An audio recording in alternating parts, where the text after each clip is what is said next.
Good morning, good afternoon, good evening. My name is Kenyon Jones, and I'm the co-founder of the Exodus 100. Today, we want to talk about unorthodox communication. Just a bit of background on me. I grew up in East New York, Brooklyn, inner city community. Um, the typical ills of what goes on in an urban setting, drugs, violence, anything you can think of that's negative, with very few positives, went on there.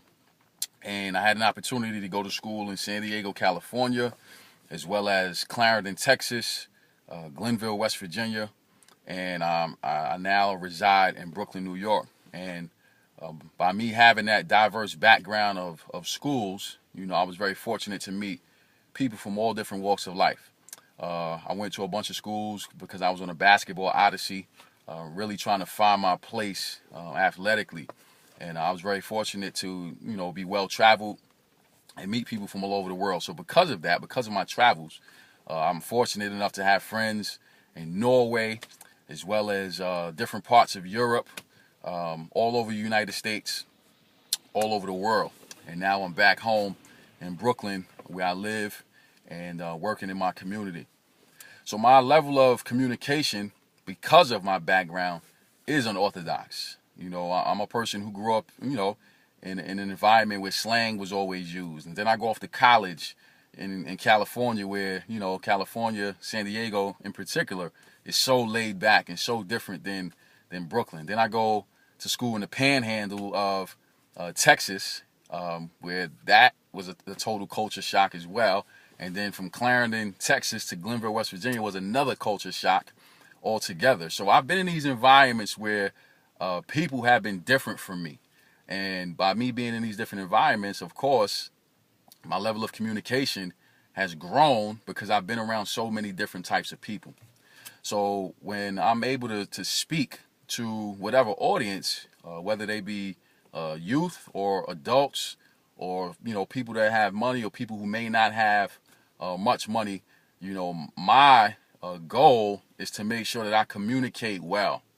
And I've been in the field of public speaking for about 10 years, so 10 years of trial and error, 10 years of making mistakes, 10 years of, doing well. I consider myself a student of communication. And with that being said, my level of communication, as far as what I study, really has no rhyme or reason. I understand that communication is not just verbally speaking, but communication is also saying things through music, being able to communicate through body language, being able to communicate with eye contact. Communication comes in all forms, shapes, and sizes. Now, for me personally, I've been very, blessed with gifts, talents, and abilities in a lot of different areas, to the point where sometimes it's almost embarrassing to say, wow, I can, do this or do that, because a lot of what I'm able to do, I never really shared it because I feel like, a lot of people may not have seen me in that light, so I've been reluctant to kind of share all that I've been blessed to be able to do. But as it is 2014 and, I'm really taking a leap of faith, stepping out of my comfort zone and doing things much different than I've done them before. Now I feel it's the time for me to share all of what I know how to do, because I realize for the first time in my life, I actually get it. I understand, I realize that everything that I have is not just so that I can sit there and hoard it and keep it to myself. So many times we forget to understand that there's other people out there that are waiting for us, meaning myself, meaning you, to be bold enough to share those gifts, talents, and abilities so that they can know, man, if this person at this place, from this setting, from this background, is sharing what they do, then it gives me permission to be able to share what I do. And it sounds funny, but it's the truth. So something as small as a person getting out and taking their phone out and taping themselves on video speaking. Wow, okay. I didn't know people did that. Now it gives another person permission to do it. You know, so the reason why I'm here today is because of so many people that have paved the way for me. And I know that it's my job to pave the way for others. So I want to share this piece with you that, you know, I had in the archives for a long time. And the name of this piece is called Wake Up. Here it goes. Wake up, little boy, wake up. Time to get your cake up. Time to get that corn. Gotta get my flakes up. Gotta eat that breakfast. Gotta read my Jake up. This is my Genesis. Success is in my makeup. Boy, little up, wake, you get that little up cake. Twinkie size filling dreams, more than one way to stay up late. Now I change the stanza. My life never been about propaganda, but I'm about to blaze a trail for little Zeph and Amanda. I am the one God chose to spread his word like a cancer.